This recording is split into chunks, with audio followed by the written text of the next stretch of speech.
शिक्षण विभागातील भ्रष्टाचारावर अंकुश ठेवण्यासाठी प्रजासत्ताक दिनाच्या दिवशी आंदोलन.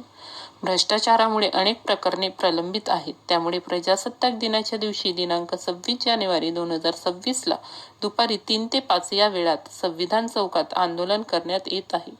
मुख्याध्यापक मान्यता प्रकरणे, अनुकंपा नियुक्ती प्रकरणे, प्रलंबित अनुकंपा नियुक्तीस मान्यता प्रदान करणे, शिक्षण उपसंचालक कार्यालयास शालार्थ आयडी साठी न पाठविलेली प्रकरणे, वरिष्ठ व निवड श्रेणी मान्यता प्रकरणे, बालसंगोपन रजा महिला शिक्षिका यांचे पाल्य इयत्ता 10वी व 12वीच्या परीक्षेला आहेत अशा महिला शिक्षकांना बालसंगोपन रजा अनुज्ञेय आहे.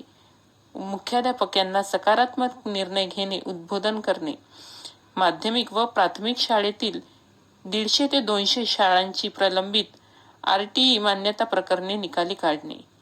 प्रमोद रेवतकर, विजय नंदनवार, रहमतुल्लाह खान, लोकपाल चापले, मोरेश्वर मोदेकर, प्रवन नेटे, रितेश कुलसंगे, देवानंद गिरी, प्रेम इरपाची, जयदेव वाढिवे, श्रीकांत दाते, शुभांगी धनगडे, ज्ञानेश्वर वाहक, पुरुषोत्तम कामडी, तेजराम राजूरकर, संजय बोरगावकर, संदीप सोनकुसरे, कृष्णा चिचघरे, अविनाश केने, अतुल भुरे, एकनाथ वैद्य, माधव पालमवार, सौ दीपा फडके, कल्पना देवते, विजय आगरकर, ज्ञानेश्वर नागमोते.